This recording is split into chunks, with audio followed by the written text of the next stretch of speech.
ओम शांति। ओम शांति। आज 30 मई 2026 दिन शनिवार की साकार मुरली। आइए अब सुनते हैं मीठे मीठे बाप दादा के मधुर महावाक्यों को।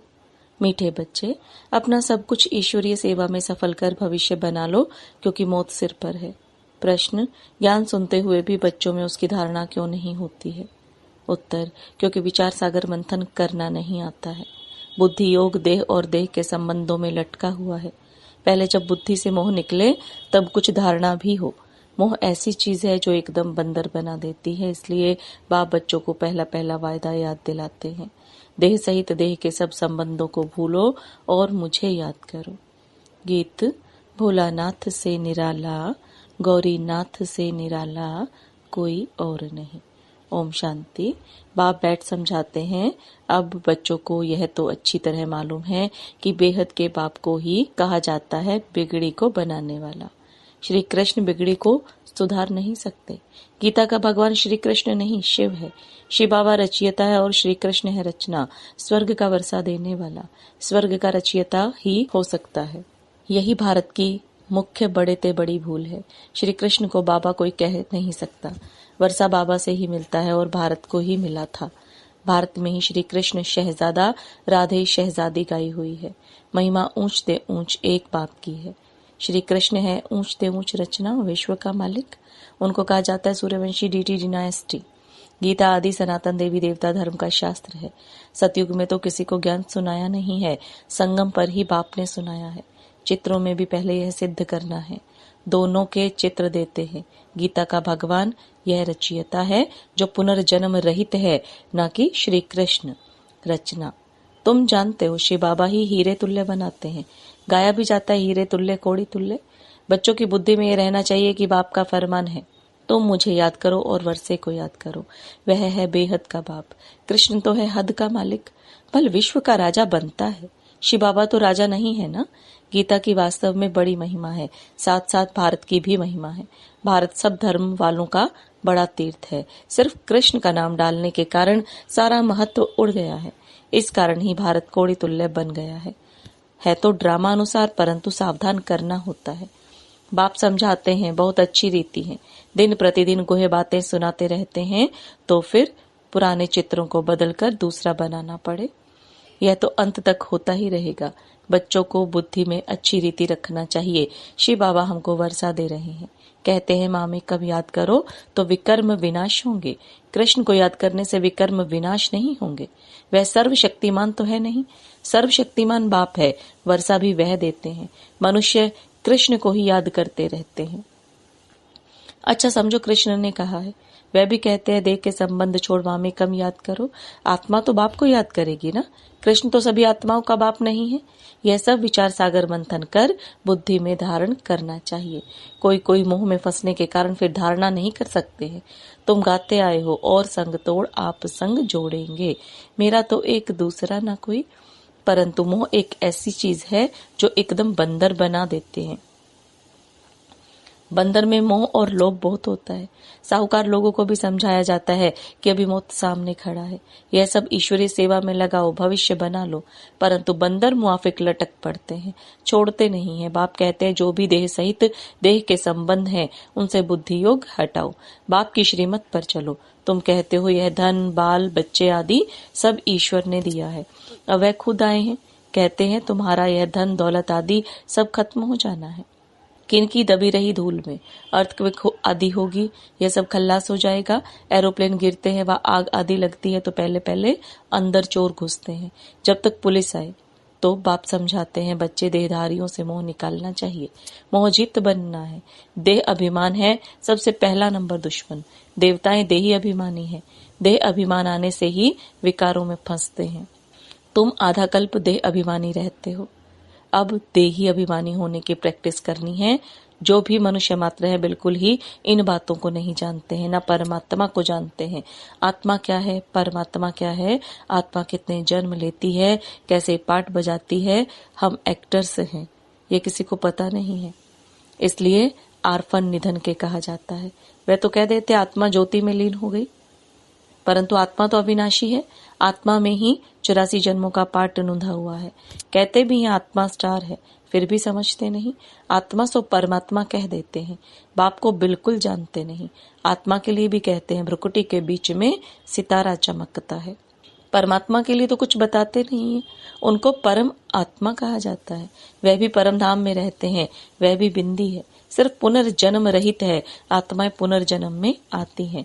परमात्मा के लिए कहा जाता है ज्ञान का सागर, आनंद का सागर, पवित्रता का सागर। देवताओं को यह वर्षा किसने दिया? बाप ने।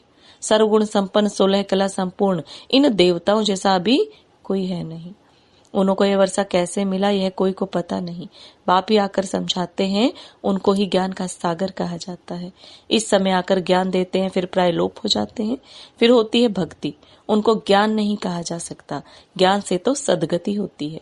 जब दुर्गति हो तब सर्व का सदगति दाता ज्ञान का सागर आए। बाप ही आकर ज्ञान स्नान कराते हैं। वह तो पानी का स्नान है, उससे सदगति हो नहीं सकती। यह थोड़ी बातें भी धारण करनी चाहिए। मुख्य जो अच्छे अच्छे चित्र हैं वह बड़े होने चाहिए, जो कोई अच्छी रीति समझ जाए। अक्षर बड़े अच्छे हों। चित्र बनाने वाले को यह बुद्धि में रखना चाहिए। किसी को भी बुलाना है, निमंत्रण देकर कि आकर परमपिता परमात्मा का परिचय लो और भविष्य 21 जन्म के लिए बाप से वर्षा लो। भाइयों बहनों, पर पारलौकिक बाप से बेहद सुख का स्वराज्य कैसे मिलता है सो आकर समझो। बेहद के बाप से वर्षा पाना सीखो। इसमें डरने की तो बात ही नहीं। बुलाते रहते हैं पतित पावन आओ। बाप भी कहते हैं काम महाशत्रु है। पावन दुनिया में जाना है तो पवित्र जरूर बनना है। पतित उनको कहा जाता है जो विकार से जन्म लेते हैं। सतयुग त्रेता में विश्व होता नहीं, उनको कहा ही जाता है संपूर्ण निर्विकारी दुनिया। विकार है ही नहीं, फिर यह तुम क्यों पूछते हो बच्चे कैसे पैदा होते हैं? तुम निर्विकारी तो बनो। बच्चा जैसे होना होगा वैसे होगा। तुम ये पूछते ही क्यों हो? तुम बाप को याद करो तो जन्म जन्मांतर के विकर्म विनाश हो जाए। यह है ही पाप आत्माओं की दुनिया, वह है पुण्य आत्माओं की दुनिया। यह अच्छी रीति बुद्धि में बिठाना है। भक्ति का फल भगवान आकर देते हैं। बाप ही सर्व की सदगति कर स्वर्ग का मालिक बनाते हैं। बाप कहते हैं अब पवित्र बनो, मामेकम याद करो, यह है महामंत्र। बाप से वर्षा जरूर मिलेगा। बाप कहते हैं तुम मुझे याद करो तो तुम सतो प्रधान बन जाएंगे। सीढ़ी पर समझना है। दिन प्रतिदिन हर चीज सुधरती जाती है। इनमें क्लियर कर लिखना है। ब्रह्मा द्वारा आदि सनातन देवी देवता धर्म की स्थापना। जब आदि सनातन देवी देवता धर्म था तो और कोई धर्म नहीं था। जो पवित्र बनते हैं वही पवित्र दुनिया में आएंगे। जितनी ताकत तुम्हारे में भरती जाएगी उतना पहले आएंगे। सब इकट्ठे तो नहीं आएंगे, यह भी जानते हो। सतयुग त्रेता में देवी देवताएं बहुत थोड़े होते हैं, पीछे वृद्धि को पाते हैं। प्रजा में तो ढेर होंगे। समझाने वाले भी बड़े अच्छे चाहिए। बोलो बेहद के बाप से आकर के वर्षा लो। जिसको पुकारते हो हे बाबा, उनका वास्तव में नाम ही शिव है। ईश्वर व प्रभु भगवान कहने से यह नहीं समझते कि वह बाप है, उनसे वर्षा मिलना है। शिव बाबा कहने से वर्षा याद आता है। उनको कहते हैं शिव परमात्माए नमः। परमात्मा का नाम तो बताओ। नाम रूप से न्यारा कोई नहीं है। उनको तो शिव नाम है। सिर्फ शिवाय नमः भी नहीं कहना है, शिव परमात्माए नमः। हर एक अक्षर को बहुत अच्छी रीति क्लियर कर समझाना होता है। शिवाय नमः कहने से भी बाप का मजा नहीं आता।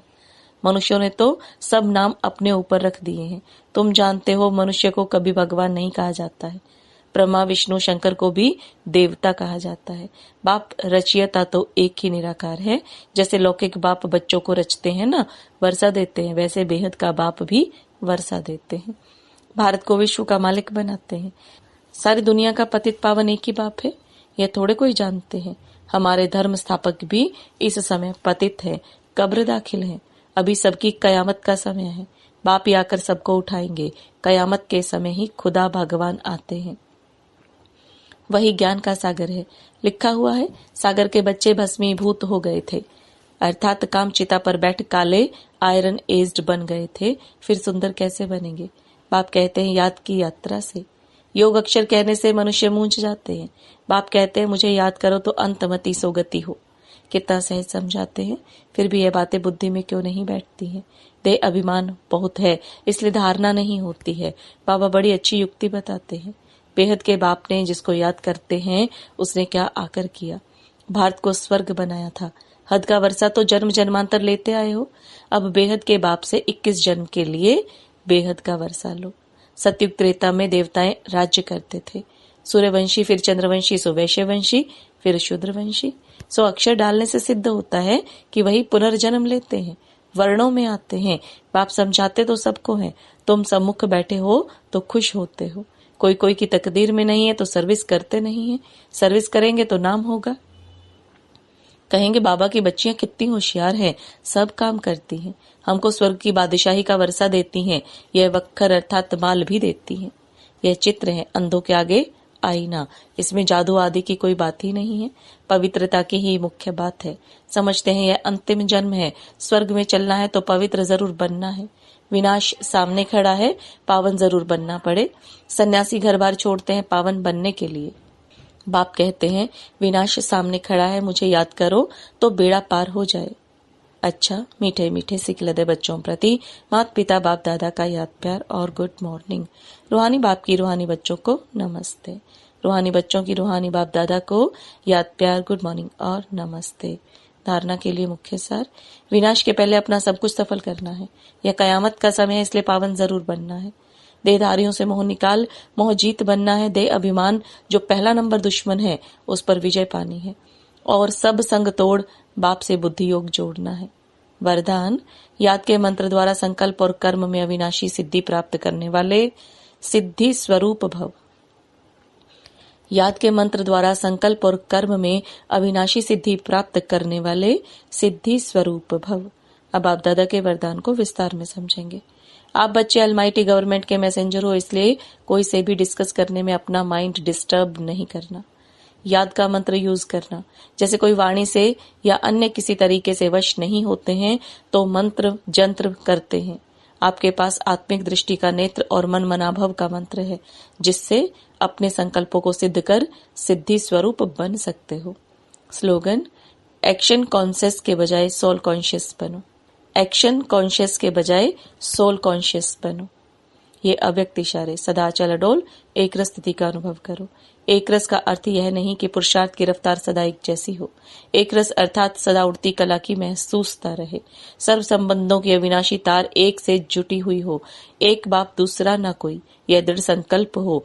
एक भी संबंध कम न हो। सर्व संबंधों की डोर एक से बंधी हुई हो, तब एक रस स्थिति स्वतः होगी। ओम शांति। Om Shanti.